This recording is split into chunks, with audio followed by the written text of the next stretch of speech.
Voilà, j'ai appris qu'il y a un an que la personne qui est malheureusement enterrée ici était mon père. L'ensemble du village était au courant, y compris les commerçants de l'époque. J'étais que le seul à pas être au courant de qui était mon vrai père et d'où je venais réellement. Nos invités d'aujourd'hui ont été au cœur d'un secret de famille. Mais toutes les vérités sont-elles bonnes à dire? Ça dépend des circonstances, ça dépend aussi du secret de famille, comme on dit, mais pour moi, ça n'aurait rien changé du tout. Ça a plus changé de le savoir. Chaque porte que j'ouvre, tout le monde me dit « Bah oui, comment ça, tu sais pas ?» Et là, au fur et à mesure que j'ouvre les portes, moi je m'enfonce, moi je m'écroule. Ce secret, s'il avait été révélé plus tôt, aurait évité que mes filles subissent les attouchements qu'elles ont subis. On ne doit pas garder de secret, surtout pas, parce que là, pour moi, c'est même pas un secret, c'est un danger de famille. Bonjour à tous, bonjour Marc. Bonjour à tous, bienvenue dans toute une histoire. Bienvenue dans votre famille, dans chaque famille, dans toutes les familles. Il y a des secrets, peut-être même dans la vôtre, des secrets, des mensonges qui deviennent toujours toxiques, un jour ou l'autre, à force d'être enfouis, cachés ou dissimulés. Certes, celui qui détient le secret supporte un fardeau douloureux, mais imaginez celui qui va apprendre ce secret, qui pour l'instant ne sait rien, à qui on a toujours tout caché, celui qui découvre que tout le monde savait sauf lui. Les invités de toute une histoire aujourd'hui ont tous été au cœur d'un secret de famille. Pendant des années, ils ont été les seuls à ne pas connaître la vérité. Pourquoi tout leur entourage leur a menti? Pour leur bien? Pour quel bien? Comment ont-ils vécu d'être mis à l'écart de la vérité? Ils ont décidé aujourd'hui de rompre le silence après l'avoir appris et de faire en sorte que tout le monde puisse profiter de cette expérience. Je vous demande de les accueillir très chaleureusement, s'il vous plaît. On va d'abord parler de la nature de ce secret. Quel secret vous avez été caché? Le secret qui m'a été caché, c'est que j'ai 52 ans et j'ai appris il y a seulement un an, que celui que je croyais être mon père n'était pas mon vrai père. Vous avez des enfants par ailleurs? J'ai un fils, oui, qui a 25 ans. Donc c'est un trouble pour tout le monde? Bien sûr. Nathalie? On m'a dit que mon papa était décédé et j'ai découvert qu'il se porte très bien pour un mort. C'est-à-dire? Il n'est pas mort. Depuis quand vous pensiez que votre père était décédé? Depuis que j'avais l'âge de 7-8 ans, à peu près. Vous nous direz dans quelles circonstances vous avez appris qui était votre père? Oui. Si vous l'avez rencontré depuis, puisque ce mort est devenu quelqu'un de vivant, ce qui est assez effrayant. On ne se rend pas bien compte, sans doute, quand on ment aux enfants, à quel point la vérité peut être brutale. Émilie? Oui. Quel secret? On m'a caché la maladie de ma mère. Pendant 2 ans, elle était malade et pour nous protéger, moi et mon frère, on nous a caché sa maladie. Quelle maladie? Le cancer. Cancer grave? Oui, du foie. Donc il n'y avait pas de possibilité de guérison. Donc quand mon père l'a su, il a préféré nous le cacher. Vous l'avez su combien de temps avant? 15 jours avant son décès. Marie? Oui, Quel secret on vous a caché? on m'a caché que mon papa touchait aux enfants, qu'il avait une C'est-à-dire? attirance sexuelle envers les enfants. Votre propre père? Oui, d'autres membres de ma famille me l'ont révélé quand on a dit pour... C'est-à-dire qu'en fait, la situation est très délicate pour vous. Oui. Si vous avez fait ce lapsus aujourd'hui, on va mettre un gros bip dessus, fait, puisque ouais. nous ne sommes pas en direct aujourd'hui. En fait, c'est parce que votre père n'a pas eu le temps d'être jugé. Tout à fait, il est mort. Il est mort avant. Et donc, comme on n'a pas été jugé, on est présumé innocent. Tout à C'est fait, une bonne on chose peut que le la dire. justice agisse de cette façon, mais pour vous, c'est quelque chose qui ajoute Qui est un pas peu réparé. plus. Qui n'est pas réparé, exactement, qui ajoute un peu plus à la lourdeur de votre fardeau. Je pose la question à Sybille. Toute votre famille savait que votre père n'était pas votre vrai père. Oui. Toute votre famille, sauf vous, vous Oui. l'avez appris à quel âge, vous? 10 ans. À l'âge de 10 ans. Et alors, ce qui est incroyable, c'est que contrairement à tous les invités que j'ai derrière moi aujourd'hui, vous n'auriez préféré jamais le savoir. Non. Vous pensez que le silence est meilleur que la vérité? Ça dépend des circonstances, ça dépend aussi du secret de famille, comme on dit, mais pour moi, ça n'aurait rien changé du tout. Ça a plus changé de le savoir. Dans ce cas précis, vous auriez préféré ne pas savoir, en tout cas. Exactement. On va parler dans cette première partie de l'émission d'abord du choc de la révélation, au moment où le secret va être dévoilé. Mais juste avant, je voudrais qu'on s'attarde un instant sur les indices qui auraient pu peut-être à chacun vous laisser penser, comprendre qu'on était en train de vous cacher quelque chose. Je donne la parole à Nathalie. Vous saviez depuis toute petite que votre père était décédé. Est-ce qu'on vous avait expliqué clairement comment il était mort? Vous avez raconté une histoire qui allait avec ça? Non. J'ai appris que l'homme qui m'élevait n'était pas mon père, fortuitement, et on m'a dit... Fortuitement. dans un contexte un peu particulier. On m'a dit qu'effectivement, l'homme qui m'élevait n'était pas mon père. Et parce que mon véritable père était décédé pendant la grossesse de ma maman. Est-ce qu'il y a des indices qui auraient pu vous indiquer quelque chose? Rétrospectivement. À ce moment-là, enfant ou plus tard? Enfant, je pense pas. Enfant, non. Par contre, plus tard, rétrospectivement, oui. Lorsque j'ai voulu me marier et que ma mère, du jour au lendemain, a trouvé que mon copain n'était pas... qui était au départ très bien, du jour au lendemain n'était plus assez bien pour m'épouser. Celui qui allait devenir votre mari? Celui qui est toujours mon mari. Alors qu'il avait... Il est là? Non, il n'a pas pu Il bosse venir. aujourd'hui? Alors qu'il avait été assez bien pour me faire un enfant, mais il n'était plus assez bien pour m'épouser. Pourtant, votre mère devait le savoir qu'au moment de votre mariage... Ah, toutes les mamans veulent que leur fille se marie, généralement. Bah, visiblement, non. Le problème, c'était les papiers administratifs. À ce moment-là, c'est l'heure de vérité. On doit tout savoir, on doit tout dire.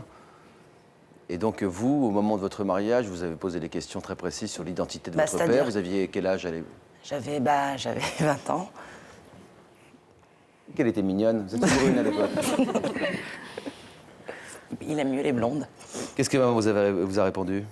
Bah, j'ai fait comme monsieur, madame, tout le monde. Je suis allée à la mairie chercher un dossier et les questions que je n'avais pas, bah, il fallait bien les remplir.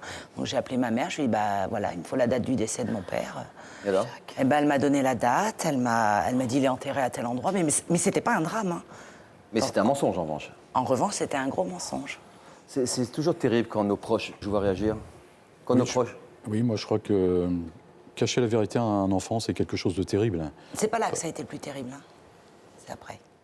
Enfin, pour moi, c'est quelque chose de terrible. Je veux dire, cacher quelque chose à un enfant, on n'a pas le droit de cacher la vérité à un enfant. Je crois qu'un enfant, je le verrai tout à l'heure à travers mon exemple, moi j'ai ressenti les choses dès que j'étais enfant. C'est peut-être dans le but de protéger l'enfant. Ouais. Je pense que ceux qui cachent ne pensent pas toujours... c'est dans le bon sens, c'est pas pour... Pardonnez-moi d'insister, mais dans votre cas, ça n'a pas été dans le but de protéger l'enfant, parce que vos deux filles... Oui, je parle du cas de mes voisins. Plus tard, votre mère vous a fait une révélation. Elle m'a pas fait de révélation. C'était le soir d'un dîner de famille, en tout cas. C'était un jour... Vous aviez quel âge? Je ne sais plus, il y a à peu près 10-15 ans, hein, grosso modo. Ah oui, donc adulte. Oui, bien sûr, oui, puisque j'ai un certain âge, ou un âge certain, comme on veut. Oui, lors d'un repas de 1er janvier, ma mère m'a dit de manière très crue, toi, de toute façon, je te désirais pas. Mais ce que j'attendais derrière ces paroles, c'est dire, mais bon, maintenant tu es là, on t'aime, etc. Mais ça, c'est jamais venu derrière. Marie, je vous pose la question à vous. Votre père avait-il un comportement étrange? Vous avez deux filles. Absolument pas étrange. Avec elle? Absolument pas. C'était un en votre présence, en tout père cas. Formidable.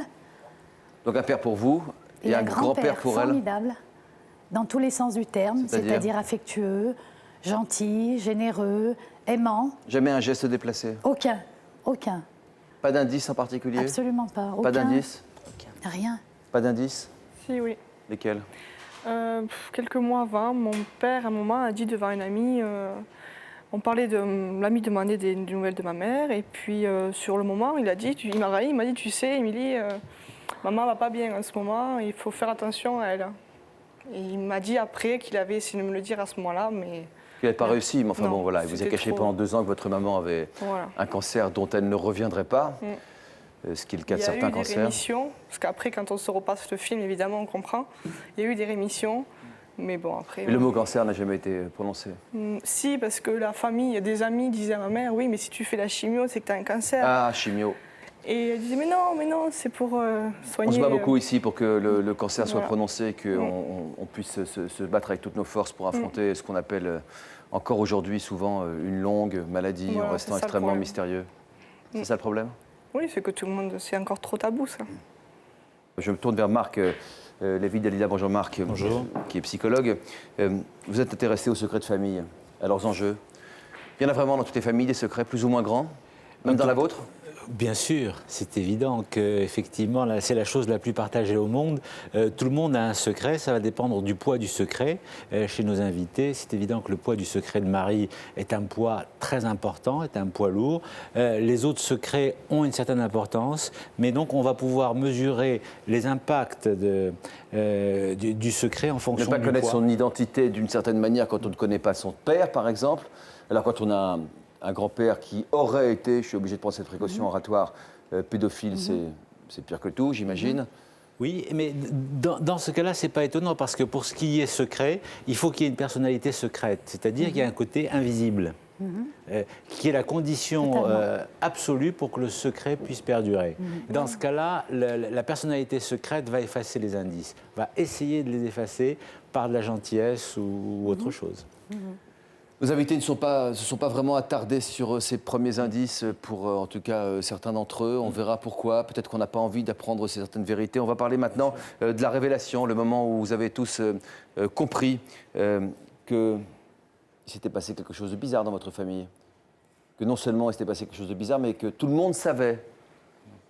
Que tout le monde, même vous, que tout le monde savait. Oui. Et que personne n'avait rien dit.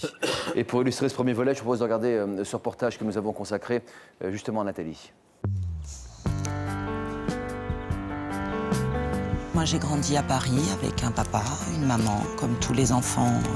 Et puis, vers l'âge de 8 ans à peu près, ma maman m'a finalement avoué que mon papa, Alain, n'était pas réellement mon papa, puisque mon papa qui m'avait fabriqué était décédé pendant la grossesse, en fait. Et après, j'ai grandi avec l'idée qu'il était mort, que je le verrais jamais, je le connaîtrais pas, et puis il n'y avait pas de question à se poser. Il était mort, point. J'ai jamais mis la parole de ma mère en doute. J'ai jamais pensé à un moment donné que ça pouvait ne pas être vrai. Nathalie ignorait alors qu'en préparant son mariage avec Marc en 1990, sa vie allait basculer. De façon très inattendue, la mairie refuse leur dossier et ne publie pas les bans. On a reçu un coup de téléphone qui nous a dit qu'on ne pouvait pas se marier. Pour la bonne et simple raison, c'est qu'on avait fait un faux. Que mon père n'était pas du tout mort et que je ne pouvais pas avoir déclaré un homme décédé alors qu'il ne l'était pas. Ça a été le coup de massue sur la tête, quoi. Et là, j'ai commencé à appeler un petit peu les gens autour de moi. Et là, tout a fini de s'écrouler pour une bonne fois parce que quand j'ai commencé à en parler à ma grand-mère, elle me dit bien sûr, bien évidemment, comment ça, tu savais pas? Non, je savais pas. Je me dis bon, ça se trouve, c'est peut-être ma grand-mère qui dit des sottises aussi. J'ai voulu me conforter en allant vers ma tante, la sœur de ma mère, qui m'a confirmé. Chaque porte que j'ouvre, tout le monde me dit oui, comment ça, tu sais pas? Et là, au fur et à mesure que j'ouvre les portes, moi je m'enfonce, moi je m'écroule. Je m'écroule parce que je me dis c'est pas possible, je me suis sentie trahie, en colère. C'est surtout à sa mère que Nathalie en veut. Elle lui a menti et en plus elle persiste à lui cacher la vérité. Mariée et maman de 4 enfants, Nathalie ne sort pas indemne de cette trahison. Alors finalement, t'as fait quoi ce matin? Je me suis engueulée avec ma banquière. Ouais, et après? Ça te regarde pas. Mais laisse-la vivre un peu, elle a bientôt 18 ans, c'est de la parano là maintenant. Mais je suis bien consciente que des fois, je vous pose trop de questions, je vous embête, là, je suis toujours derrière vous, derrière toi, t'appeler toutes les 5 minutes ou vous demander des rapports détaillés. Mais en même temps, est-ce que vous avez conscience que si je suis comme ça, c'est peut-être aussi parce que moi, on m'a caché un truc pendant 20 ans et c'est inconcevable à mon esprit qu'on puisse me recacher quelque chose, surtout pas vous, quoi. J'ai déjà été trahie une fois, c'est bon, j'ai donné, quoi. Je ne veux pas que vous ayez de secret vis-à-vis de moi, comme je ne peux pas en avoir vis-à-vis de vous. Vous en voulez toujours à votre maman, Nathalie? Non, à l'heure d'aujourd'hui, je lui en veux plus du tout. C'est pas venu tout seul. Hein. J'ai arrêté de lui en vouloir en 1992, lorsqu'elle est décédée. Parce qu'à l'occasion de ce départ, elle m'a laissé une lettre que j'ai toujours bêtement dans mon livret de famille. Je la montrerai pas, parce que dedans, elle me dit des choses qui, effectivement, font que je comprends les motivations de son secret. Mais c'est vrai que c'est bête, mais c'est ce petit bout de papier qui m'a permis de faire, enfin, après des années, la paix avec elle. Qui sait ce qu'il y a dans cette lettre? Mon mari et moi. Et sinon, pour les autres, pardonnez-moi l'expression, mais est-ce que c'est un secret?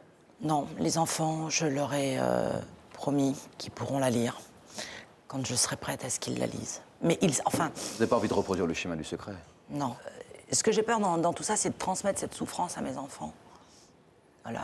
Ils savent que le grand-père qu'ils ont connu n'est pas biologiquement leur grand-père. Par contre, il est revendiqué dans leur cœur comme étant leur grand-père. Ils savent qu'il y a ailleurs un autre grand-père. Mais voilà. Votre avis, Marc, qui n'est pas science infuse. Travail, qui n'est pas science infuse. mais qui est votre avis important quand même. Ne pas savoir, est-ce que c'est pas toujours pire que de savoir? Le problème, c'est qu'il y a deux choses. Il y a une partie qui pressent et une partie qui ne sait pas. Et c'est le conflit de ces deux parties qui pose problème, en fait. Ça, c'est le premier point. Et Je comprends très bien ce conflit chez vous. Eh oui. C'est-à-dire que... C'est clair, ça, l'explication? Oui. En fait, c'est-à-dire Parce que vous embêtez tout le monde avec des mots compliqués, etc. Non, c'est simple. Enfin, je m'inclus. Hein. C'est-à-dire qu'il y a une partie qui n'est pas au courant, mais voilà, et l'autre qui sent quelque chose. Dans la plupart des affaires, hein, c'est ce conflit-là qui pose problème dans beaucoup de situations. Parce qu'il empêche de se construire. On ne peut pas se construire sur des choses. Évidemment, les sur à la fois un mensonge et une vérité. Et dans votre histoire, madame, on voit bien qu'il y a et Jean-Luc le pointe parfaitement, c'est à quel moment ça va finir. Est-ce que vous avez envie d'y mettre fin? Et est-ce qu'il est possible d'y mettre fin? C'est-à-dire de trahir le secret à un moment donné et d'être relax. Pourquoi? Parce que vous n'y êtes pour rien. Il ne faut pas l'oublier. Hein. Je vous laisse réfléchir, Nathalie. Vous avez donc appris à une occasion assez terrible. Donc on a vu avec Nathalie que c'était au moment du mariage, qu'il fallait les papiers administratifs. Vous, c'était une autre occasion officielle, franchement, qui n'est pas des plus réjouissantes. Laquelle? C'est lors du décès de celui que je croyais être mon vrai père. Vous aviez un frère, une sœur? Un demi-frère. Enfin, je considère maintenant comme de mon demi-frère. À l'époque, votre frère? Oui, à l'époque, mon frère, mais bien qu'on n'ait jamais eu beaucoup d'affinités ensemble. Vous êtes retrouvé devant le notaire? Je me suis retrouvé devant le notaire et j'ai appris que... Enfin, mon père officiel, pour être clair, avait fait un testament et que j'étais déshérité, tout simplement. C'est-à-dire tout pour lui, rien pour vous? Le minimum? Le minimum légal. Imposé par la loi. C'est quoi le minimum légal? Pour moi, c'est un 12e. Celui qui vous avait élevé, pour vous, était votre vrai... Enfin, était comme votre père? Non, pas du tout. Ouais. Je n'ai jamais eu d'affinité avec cette personne. D'ailleurs, j'ai jamais ressenti... Cette personne, vous dites? C'est sec, hein? Oui, c'est sec. Oui, non, mais ça peut paraître très sec, mais c'est la vérité. J'ai jamais eu d'affinité avec ce monsieur, si vous voulez. Ça n'a jamais été un père. Vous avez été élevé par une nourrice, principalement. Cette nourrice, elle savait la vérité? Bien sûr qu'elle le savait. Vous le savez depuis combien de temps, vous? Qu'elle le savait? Je sais qu'elle le savait depuis un an. Depuis vos 50 ans? 51. C'est pas surpris que votre nourrice soit au courant et pas vous, par exemple? Non, parce que je pense que c'était pas à elle de me dire la vérité, tout simplement. Et je pense que si elle me l'a pas dit, c'était tout simplement aussi peut-être pour me protéger. Protéger de quoi? Mais bon, vous savez, je suis né en 1955. L'époque n'était pas tout à fait la même que celle d'aujourd'hui. Enfin, c'est pas 1855 non plus. Enfin, non, mais je sais bien. Non, mais moi, j'ai du mal à comprendre aussi. Hein. Pour moi, ça pose beaucoup tabou, même des gens qui nous aiment tant. Ça pose beaucoup d'interrogations. Vous l'appeliez papa? Non, jamais. Jamais? Je ne sais pas ce que c'est que de dire papa, très rarement maman. Comment vous avez appris, Marie, la vérité sur votre père? Ma fille a révélé son lourd secret à une amie. En fait, elle s'est confiée à une copine à elle. Et donc, elle lui a révélé ce qui lui arrivait. Donc, on dit tout ça au conditionnel pour des raisons qu'on reprécisera. Ce qui lui serait arrivé. D'accord. Même s'il y a plein de faisceaux de présomption qu'il nous faut penser que, évidemment, je suis obligé, ne serait-ce que pour vous protéger, vous. Hein. Oui, je sais. Qu'est-ce qui serait arrivé à votre fille? Il lui serait arrivé des attouchements, on dit ça comme ça, mais c'est agression sexuelle. De la part de son grand-père. De votre père? Mon père, oui. Et votre autre fille? Et mon autre fille, mais on l'a su bien après, 1 an après, puisqu'elle a fait une tentative de suicide.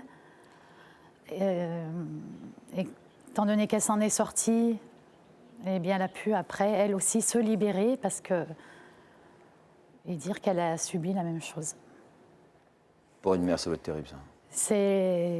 Quand je dis l'horreur, je ne sais pas, le mot n'est pas assez fort. Oui, de se dire qu'on est une maman. Non, et qu'on n'a pas pu les protéger, qu'on n'a pas vu, qu'on n'a pas su, qu'on n'a pas... De votre propre père. Oui. Quand vous en avez parlé autour de vous, à votre famille, vous avez voulu porter plainte, évidemment. Bien sûr. On s'est aperçu que d'autres membres de la famille avaient subi la même chose, donc... Mais qui vous l'a dit? Subi la même chose. Qui a réagi? Qui vous l'a dit? Enfin, j'ai pas le droit d'entrer dans les détails. Et non. Voilà pourquoi je dois le dire aux téléspectateurs, pourquoi on est obligé de parler au conditionnel, c'est parce qu'en fait, cette affaire n'a pas été définitivement jugée, puisque votre papa est décédé avant le procès, que de nombreux éléments sont à charge contre lui, ce qui nous permet d'en parler aujourd'hui quand même au conditionnel, mais il n'a pas été reconnu coupable par la justice. Voilà. Et la vie est ainsi faite que dans ce cas-là, on n'a pas le droit d'en parler. Dans un premier temps, comment votre famille a-t-elle réagi quand elle a appris que vous alliez porter plainte pour la défense de vos 2 filles contre votre propre père? Eh bien, c'est ma famille qui m'a conseillé de porter plainte dans un premier temps, justement. Donc on vous a soutenu? Tout à fait. Ils sont venus avec nous. Certains même ont déposé. Comment vous avez compris que toute la famille était en gros au courant que cette personne? J'ai pas compris, ils me l'ont dit. Ils me l'ont Différentes dit. personnes de la famille nous ont dit oui, on sait qu'il est attiré par les enfants. Oui, oui, absolument. C'est atroce. J'ai les enfants de son âge, je suis en train de... Ouais. Sybille, vous, c'est votre mère qui vous a menti, mais c'est elle aussi qui vous a tout révélé. On découvre comment la vérité a éclaté juste après ce message de la rédaction dans ce site de secret. Quand la vérité éclate, c'est bien souvent spectaculaire. Ça a été pour vous le cas également. Après ce message de la rédaction. Par amour, vous avez suivi, épié ou harcelé une personne. Vous avez maintes fois relancé quelqu'un qui refusait vos avances. Vous estimez avoir porté atteinte à la vie privée de quelqu'un qui vous plaisait. Vous avez été victime de harcèlement amoureux. Pour nous raconter votre histoire, contactez-nous au 0820 16 30 15 ou connectez-vous sur le site de l'émission.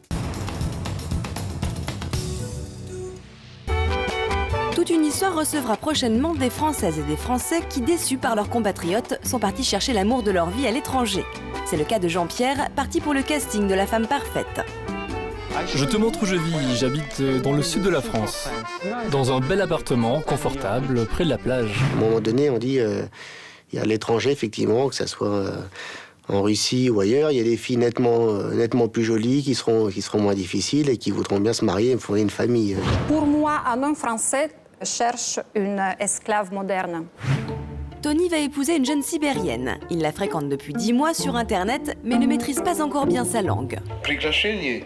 Ah oui, mais bien sûr, oui, je sais comprendre. Tu comprends? D'accord. Я тебя люблю. Le deuxième mail, alors qu'elle me demandait en russe de me tutoyer, quoi. Le traducteur électronique a traduit ça comme ça. Je voudrais passer sur toi. J'ai dit.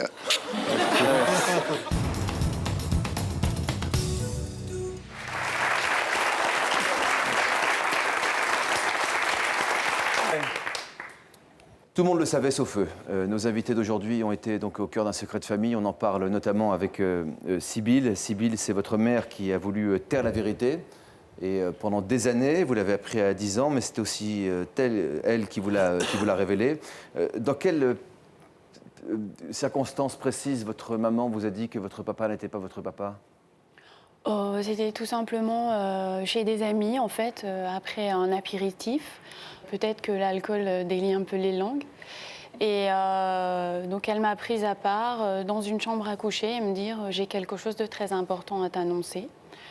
Et donc on s'est assises, la pièce était assez sombre, enfin je me souviens des détails, et elle m'a dit « voilà, ton père n'est pas ton père ». À 10 ans, comment on encaisse une nouvelle comme celle-là? Vous l'aviez vu venir? Pas du tout. Je vivais très bien, j'avais un papa formidable. J'ai jamais rien vu. Un papa, c'est l'homme qui vous élevait donc? Voilà, celui qui m'élevait. Et d'ailleurs, je l'ai toujours appelé papa. Et encore aujourd'hui, bien qu'il soit décédé, ça reste mon père. On vit très mal parce que j'avais déjà une enfance très difficile, une maman qui ne m'appréciait pas non plus. Moi, ma mère m'a donné les détails en me disant qu'elle montait sur un tabouret régulièrement et qu'elle sautait à plat ventre sur le lit pour me perdre parce qu'elle était trop jeune et qu'en fait, elle n'était pas prête. Voilà. Donc, je suis quand même venue. Vous nous avez dit en préparant l'émission. Oui, parce que j'ai jamais compris pourquoi elle me l'avait dit. J'avais pas besoin de le savoir, la vie se passait très bien. Elle avait peut-être besoin de se délivrer, mais non? c'est forcément ça. Je pense qu'il y avait un poids qu'elle avait besoin de libérer et une punition parce que ma vie avec ma mère a été une punition tout le temps. Celui que vous appeliez papa savait qu'il n'était pas votre père, vous pensez? Oui, bien sûr, puisque c'est lui qui m'a reconnue alors que j'avais 2 ans. Quand il s'est marié avec ma mère, c'est un cadeau qu'il lui a fait, en fait. Vous êtes face à nos invités aujourd'hui, parce qu'aujourd'hui, vous dites le contraire d'eux. Vous dites « je n'aurais préféré ne pas savoir » encore aujourd'hui. Oui, tout à fait. Parce que moi, ça m'a pas... Enfin, je ne vois pas pourquoi on m'a dit cette vérité. Ça m'a... Enfin, quelque part, ça ne m'a pas empêché d'avancer dans la vie avec lui. Moi, ça m'a plus fait de mal de le savoir. Ça fait quoi d'apprendre même à l'âge de 10 ans, quelque chose comme ça? En tout cas, je ne réponds pas tout de suite, si vous me permettez. Le témoignage de Sybille est très important, en ce sens qu'elle témoigne du fait que toute vérité n'est pas forcément bonne à dire. L'affaire était très bien gérée. Ah oui, fortement. Ah oui, vraiment, l'affaire. Il y a respecté le secret à certains moments. Pourquoi? Parce qu'on va, et justement, je m'adresse à vous, madame, après, vers une tyrannie de la transparence. Il faut tout savoir. Et donc, on va imposer aux autres et on va les mettre en risque de mentir pour cacher des choses.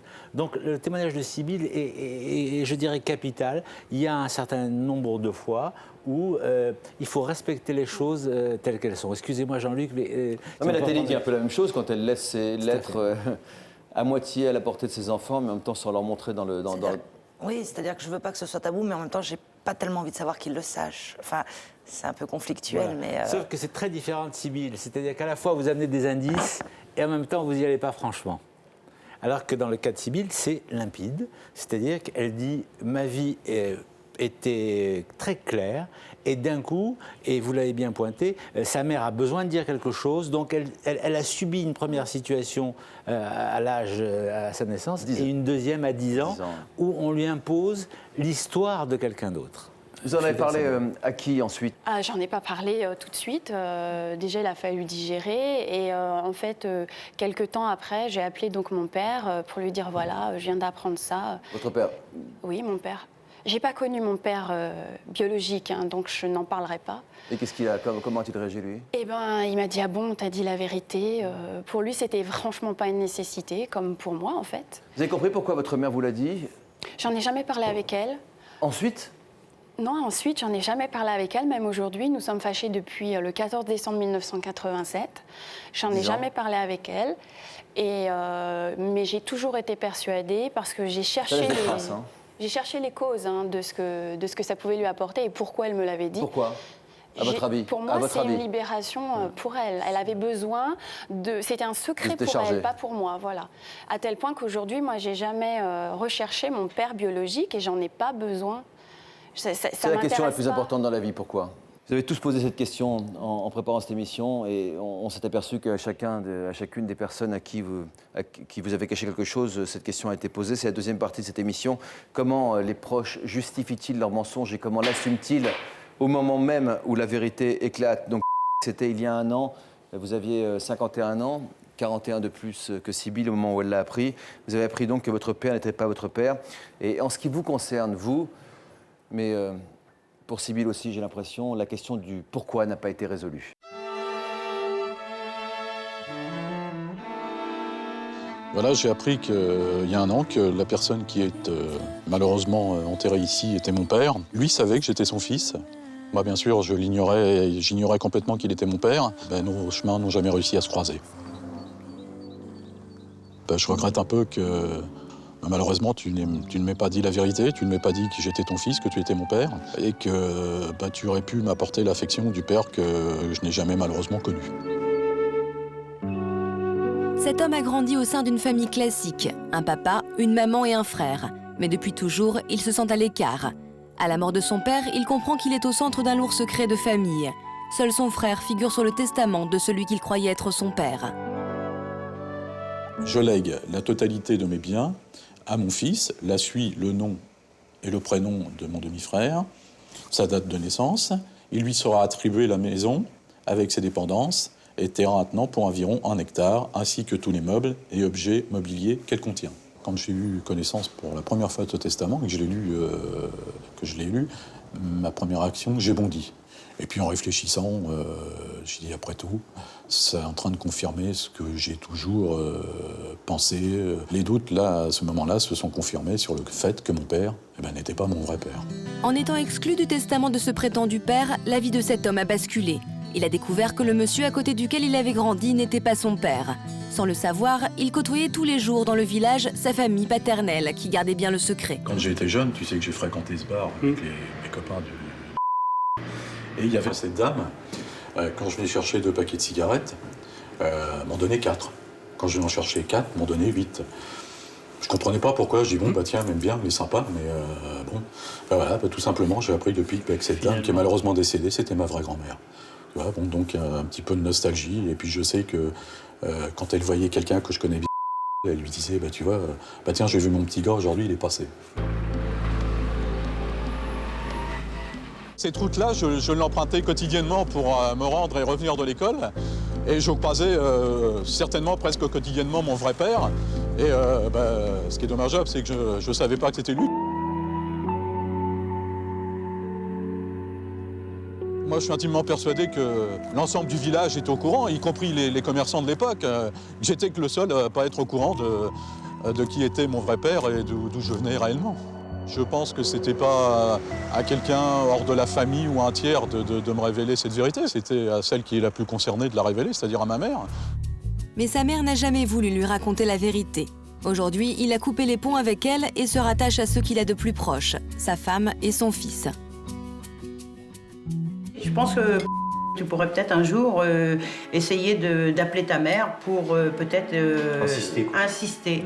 C'est pas impossible que je le fasse un jour, mais pas maintenant. Pas maintenant, c'est trop tôt. Je suis pas prêt. T'es pas prêt pour le faire. Voilà. C'est vraiment votre point commun avec Sybille, tout ce que ça a laissé comme trace, savoir que vous n'avez plus de relation avec votre maman, ni l'un ni l'autre. Oui. Comment on peut faire confiance ensuite à quelqu'un d'autre quand on vous a menti d'aussi près? Mais moi, de toute manière, je n'ai jamais eu l'affection d'une maman. J'avais l'affection de ce papa, justement. C'est que moi, dès le départ, c'était mon père. Il n'y a pas eu de distance entre nous. Non, mais ça, c'est formidable, parce que je pense que cet homme a dû être très, très bien avec vous. Ah, mais complètement. Et c'est tout en son honneur. Mais en tout cas, tous les deux, vous avez toutes les difficultés du monde à en parler avec votre maman. Vous, ça fait 10 ans que vous ne l'avez pas vue. Ça fait combien de temps? Moi, ça fait presque un an. Depuis que vous le savez, en fait. Depuis que je le sais, j'ai demandé à la rencontrer. Donc je l'ai rencontrée. Ça fait 20 ans. 20 ans. Moi, je lui ai rencontré. Je lui ai dit, tu sais, ce que tu as fait, moi, je ne porte pas de jugement dessus. Je ne suis pas là pour juger ce que tu as fait. Par contre, moi, je veux que tu me dises la vérité. Je sais maintenant qui est mon vrai père. Bon, malheureusement, il est décédé maintenant depuis 1975. On a vu tout à l'heure dans le reportage. Je lui ai dit, je veux que tu me dises... Comment elle a réagi? Elle a nié. Il a continué à nier malgré l'évidence, puisque je continue à rencontrer des gens que j'ai connus, soit dans ma jeunesse, soit dans mon enfance. Au café, celle qui vend des cigarettes, tout le monde au village, visiblement. Tout le monde le savait. Je veux dire que, bon... on a l'impression d'être un peu le... J'ai rencontré très dernièrement... Le cocu de service, quoi, c'est le dernier à savoir, quoi. J'ai rencontré dernièrement un oncle par alliance de mon épouse qui habitait dans le même village et qui me dit, j'ai appris que ton père était mort. Je lui ai dit, écoute, c'était pas mon père. Moi, il me dit, écoute, puisque tu me le dis, moi, je le sais depuis que je suis tout petit. Ma mère m'a toujours dit, puisque je fréquentais ses sœurs. Pourquoi elle continue à nier, à votre avis? Je ne sais pas du tout. Moi, je n'arrive pas à comprendre pourquoi elle nie, parce que... surtout, je ne lui en veux même pas.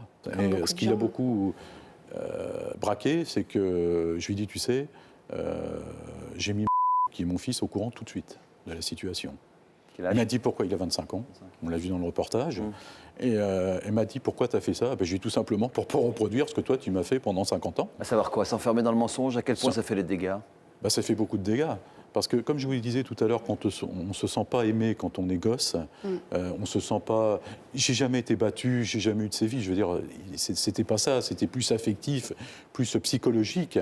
Il y a une blessure profonde qui est là, parce qu'on culpabilise. On se dit, mais qu'est-ce que j'ai bien pu faire pour que ces deux personnes-là ne m'aiment pas? Qu'est-ce que j'ai bien pu faire? Et si les personnes les plus proches de soi ne nous donnent pas d'amour, mais qui pourra bien nous aimer un jour? Je suis comme tout le monde, j'ai des défauts, mais quand j'étais gosse, j'étais un excellent élève à l'école. Je travaillais très bien, je savais lire à l'âge de 6 ans, et ça, je le dois à ma maman nourricière, je n'ai pas peur de le dire. Et si vous voulez, cette blessure... Pourquoi elle aussi, elle n'a pas voulu vous dire la vérité? Elle non plus, plutôt? Parce que je ne sais pas. Là, je n'arrive pas. Mais si vous voulez, je l'ai appris parce que quand j'ai eu la connaissance de cet testament, il y a des gens très proches qui sont venus dîner chez moi. Et je leur ai dit, non, je vais vous faire voir le testament de mon père. Mais ils me disent, oh, ben dis donc, bon, je vous passe le mot. Injustice, pour faire vite. Voilà, quelle injustice. Et je leur ai dit, de toute façon, je suis persuadé que ce n'est pas mon père. Ils se sont mis à sourire. Ah, ils savaient aussi? Bien sûr.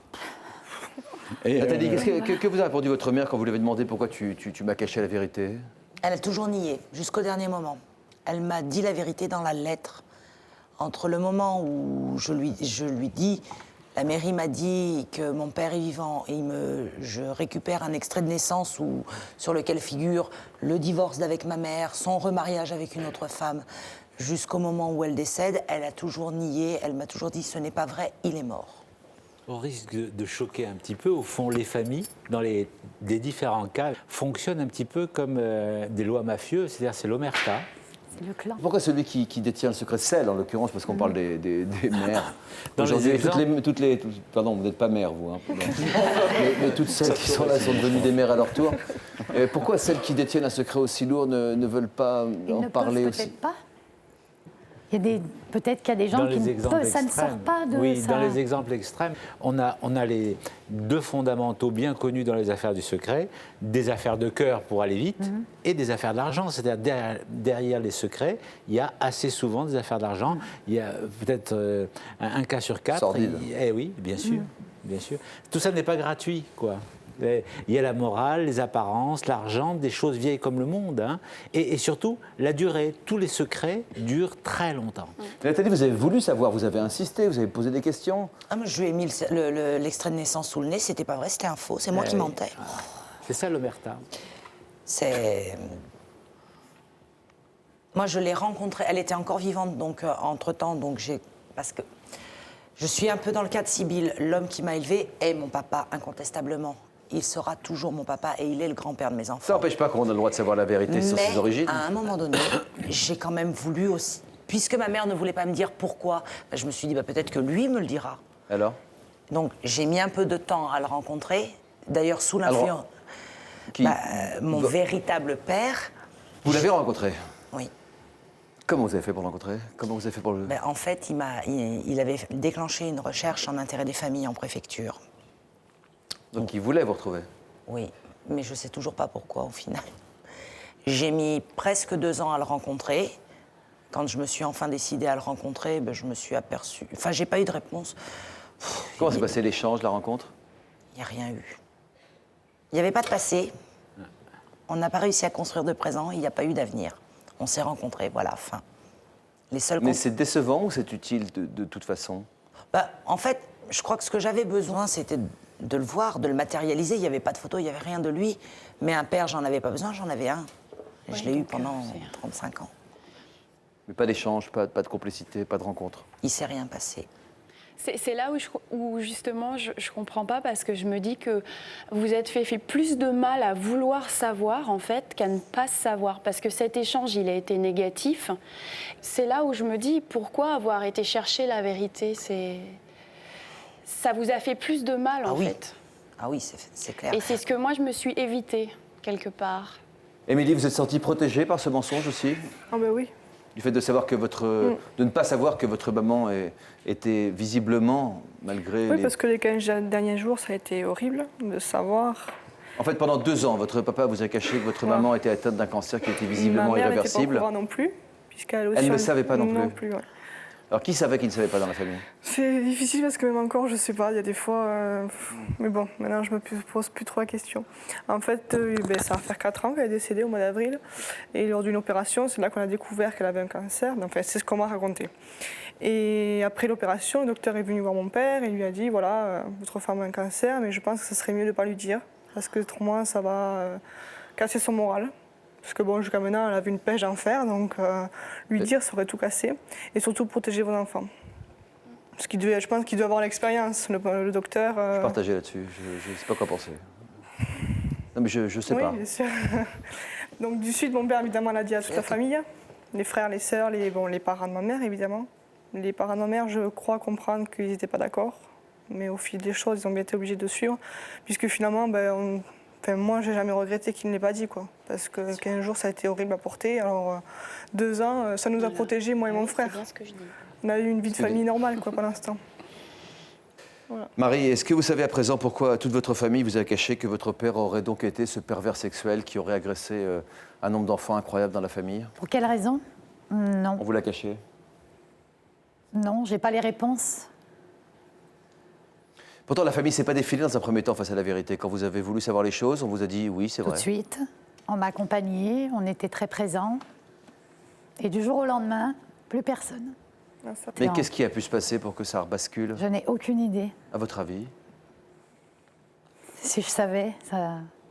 je demanderais bien à Marc, au psychologue. La science infuse, mais est-ce que ce n'était pas une histoire de gros sous?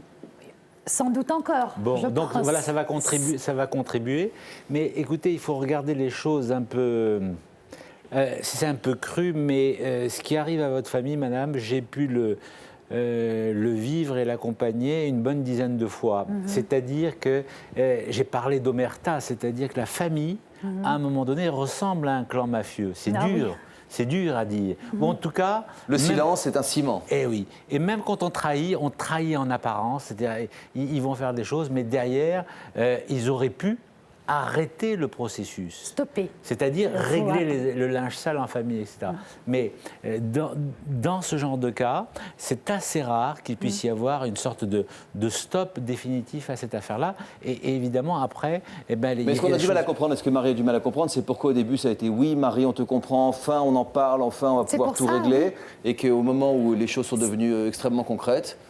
C'est-à-dire au moment de terminer l'affaire, le clan se ressoude très souvent. Le clan familial se ressoude très souvent, dans une culpabilité énorme en plus. Je pense dans bien. Une culpabilité terrible, parce qu'évidemment, ce grand-père, il est désavoué, mais en même temps, il est protégé. Pourquoi? Parce que dans une famille, on ne peut pas avoir de brebis galeuses à ce point-là. Vos deux filles auraient été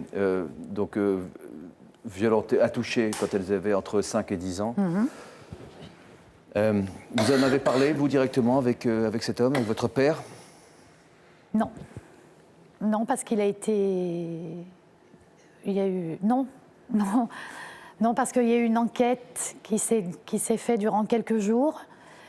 Et quand il venait, il sonnait à la maison, moi je me cachais parce que... Vous aviez peur? Parce que je voulais le tuer, donc... On était tous à l'intérieur et on se tenait pour ne pas sortir et puis tous, ça veut dire colère. Vous, vos filles? Mon mari, la famille complète. On va regarder ce reportage pour mieux comprendre les répercussions d'un secret qui est trop bien gardé.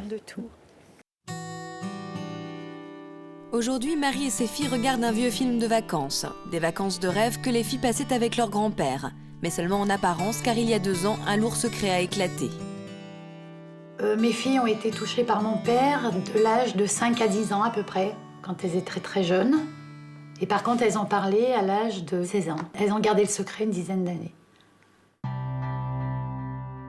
C'est mon père, leur grand-père, et puis leur agresseur surtout.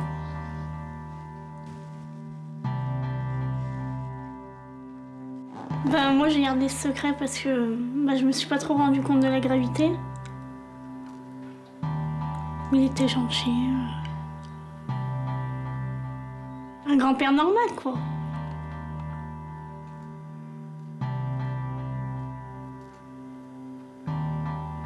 J'ai pas parlé de peur, qu'on me croive pas. Je l'aimais comme un grand-père, mais il fallait que je parle, ce qui était normal.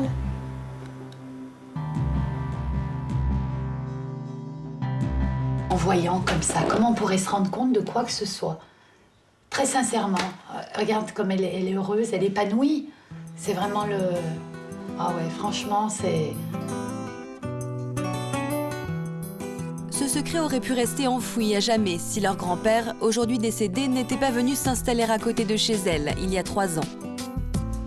Voilà où mon grand-père il devait habiter, dans cette petite maison. Moi, j'habite dans la rue de derrière, à 100 mètres. Enfin, ça fait à peu près 100 mètres d'intervalle. Donc, de passer tous les jours devant chez lui, ça me rappelait des petits souvenirs, souvenirs des cauchemars. Enfin, il essayait de me refaire penser à ce qu'il m'avait fait. Donc là, les souvenirs ils sont revenus. Et il me regardait différemment, il me regardait pas comme sa petite fille en fait. Donc je supportais plus. Il serait pas venu s'installer, non, j'aurais jamais parlé. Les 2 sœurs ignoraient ce que chacune subissait. Pour ces jeunes filles, impossible d'en parler. On est proches, parce qu'on est ensemble, aurait pu se soutenir, mais... Moi, je veux pas en parler avec elle. Enfin, il y a une certaine pudeur. Déjà, si j'en parle pas à maman, je vais pas en parler à toi. J'en parle à personne en général.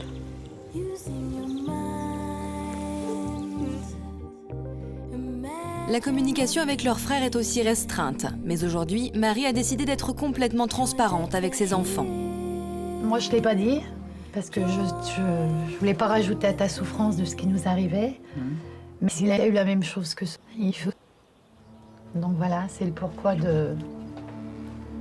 Pourquoi tu m'as rien dit? Moi, je voulais pas en parler. Enfin, je voulais en parler à papa et maman pour qu'ils sachent, mais après... Tu voulais pas que je sache? C'est pas que on voulait pas te le dire, mais toi, tu avais droit à 20 ans à connaître le bonheur avec ta copine oui, et pas être dans la situation dans laquelle on se trouvait. Alors c'est peut-être pour ça aussi que je l'ai pas dit, parce que j'ai dit, si maintenant j'annonce ça aussi à Nicolas, mais ça fait trop, c'est beaucoup hein, quand même, ça fait une accumulation de... Je suis pas d'accord. C'est trop Parce que t'es pas à ma place. Moi, je pense que j'ai les épaules pour supporter ça. Au contraire, j'aurais été une aide supplémentaire à elle, à vous. C'est bien d'avoir parlé, même toi. C'est vrai. Et ne regrettez jamais, jamais, jamais. Et puis je suis encore fière de vous, vraiment. Quand ce secret a éclaté, Marie ne s'attendait pas à apprendre une autre révélation de taille. 20 ans auparavant, son père avait déjà fait subir les mêmes choses à un de ses proches. Mais depuis des années, tout était passé sous silence. Je pense que ce secret, s'il avait été révélé plus tôt, aurait évité que mes filles subissent les attouchements qu'elles ont subis. C'est certain. C'est certain parce que je ne serais jamais partie en vacances chez mon père. Les autres gens de la famille le savaient. Ils le savaient depuis maintenant 6 ans. Tout le monde le savait, sauf moi. Moi, mon mari, mes enfants. Tout le monde laissait faire et tout le monde, pour moi, maintenant avec le recul, cautionnait. Parce que quand on laisse faire, quand on se tait, on laisse faire. Voilà, le fait de ne pas en parler lui donnait le droit de continuer. On ne doit pas garder de secret, surtout pas. Parce que là, pour moi, c'est même pas un secret, c'est un danger de famille. Pourquoi vous avez caché cette vérité, vous aussi, qu'on vous a cachée pendant si longtemps? Pour mon fils, comme j'explique dans le reportage, je pensais quand je rajouterais encore à sa souffrance, il allait encore entendre des choses douloureuses. Et à son âge, oui, il a peut-être besoin d'être heureux aussi. Ça aurait pu rester un silence pendant toute votre vie? Si Sophie n'avait pas parlé, oui. Ça aurait été un secret. Un secret parce que ma famille ne me l'aurait jamais dit. Vous pensez? Bah oui, puisque la preuve, non seulement ils l'ont aidé, mais en plus ils se sont mis contre nous. C'est ça le plus douloureux. C'est incroyable. Parce que moi aussi, je suis la fille de cet homme. C'est-à-dire que moi aussi, je suis dans la souffrance d'avoir aimé quelqu'un et du jour au lendemain, de voir le haïr, on va dire. Ce sont des mélanges de sentiments. Et ça sort des tripes. Je veux dire, la douleur est là. Et on parle de votre père en plus, hein, donc c'est le deuil d'un père. Oui, c'est pour cette raison qu'on a demandé à la suite du procès qu'il soit soigné et éloigné de mes filles. Moi, je voulais vraiment les protéger. C'est très important de dire ce que vous dites. On est bien là dans une situation pathologique. Hein, et évidemment, ça n'empêche pas, l'histoire va être jugée, mais il y a quelque chose en cours. Ah non. Elle est évanouie maintenant, il est décédé. Il est décédé. Ah non, c'est ça, Marc, non, c'est pas en cours. C'est que malheureusement, il n'y aura jamais de fin mot à cette histoire. Bon. Cet homme est mort. Dans d'autres cas, il peut y avoir un jugement, mais on a vraiment de la pathologie. Et je veux dire à vos 2 jeunes filles qu'elles n'y sont pour rien. Et il n'y a pas de confusion à faire ce genre d'affaires. Hein. Oui, mais des fois, avec la culpabilité, le mélange autour de ces affaires secrètes, on va prendre sur soi et on peut culpabiliser. Oui. Qu'est-ce qui a pu être prouvé malgré tout? Ce qui a été prouvé, c'est qu'il a fait des actes. Que vos filles disaient la vérité? Ça a été prouvé? Ça a été reconnu par la justice, puisqu'il a dû être éloigné. Ça a été reconnu, mais pas prouvé. Les preuves... matérielles mais ça a été reconnu de manière... ont été cachées aussi, parce qu'il aurait pu y avoir des preuves matérielles qui ont été... Il y a eu des expertises qui ont été faites? Oui, bien sûr, oui. Donc ça a été reconnu par la justice? Oui. Personne ne doute un instant que vous dites des histoires. C'est important que vous, que surtout vous nous, sachiez aussi. Surtout nous, même si on l'a eu traité de menteuse, parce que c'est le cas, non, surtout pas nous. Mais quelles répercussions dans votre famille? Quel lien vous avez avec votre famille aujourd'hui? Aucun. Aucun avec qui? Mes proches.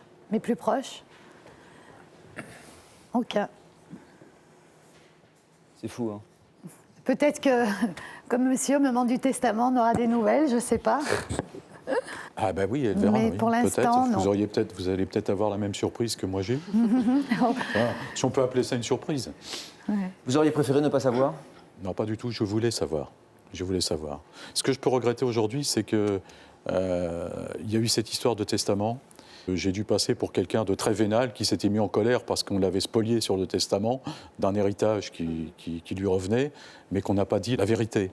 Et ça je veux dire, c'est le plus pesant pour moi. Parce que le fait d'apprendre qui était mon père, malgré ce que ça peut apparaître, ça m'a complètement libéré. Est-ce qu'il y a un moment pour dire la vérité sur des choses aussi importantes que celle-ci? Est-ce qu'il y a une façon? Alors il y a 2 temps. La situation idéale, entre guillemets, c'est de le dire le plus tôt possible. Pourquoi? Parce que... Quel âge? 1 an, 2 ans. L'enfant ne comprend pas vraiment, mais s'acclimate à la situation et va grandir avec cette réalité-là. Ça, c'est un premier temps. Bon. Deuxième temps, deuxième chose, si on n'a pas pu le dire très tôt, évidemment, c'est de manière un peu empirique, mais il faut choisir une époque entre 12 à 14 ans où l'adolescent peut avoir les épaules suffisamment...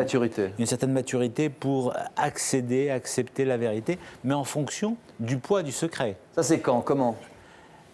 Le plus simplement du monde. C'est-à-dire le plus directement possible? Le plus directement possible, en respectant quelques règles extrêmement simples qu'on ne respecte pas assez. C'est qu'effectivement, on s'assoit, on passe du temps, 1 demi-heure, 1 heure, 2 heures, 3 heures. Pour dire pourquoi on a menti? Oui, évidemment. Dire pourquoi on a menti. Et vous savez, les mensonges dans cette situation sont très souvent des mensonges qui sont liés aux codes moraux. Alors c'est quoi? C'est j'ai trompé mon mari ou ma femme, j'ai eu une aventure, etc.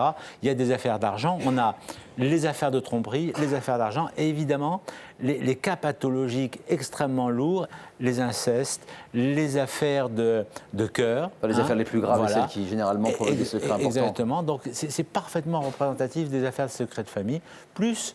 Ce qu'on ne voit pas, c'est les petits secrets que nous avons tous, comme vous l'avez pointé en début d'émission. Donc, idéalement, plus tôt on est familier avec cette information, je préfère parler d'information que de vérité. Moins on sera traumatisé en se construisant. Exactement. En tout cas, on l'aura compris dans cette émission qu'un secret, c'est toujours un poids, c'est toujours quelque chose qui devient lourd, qui est toxique.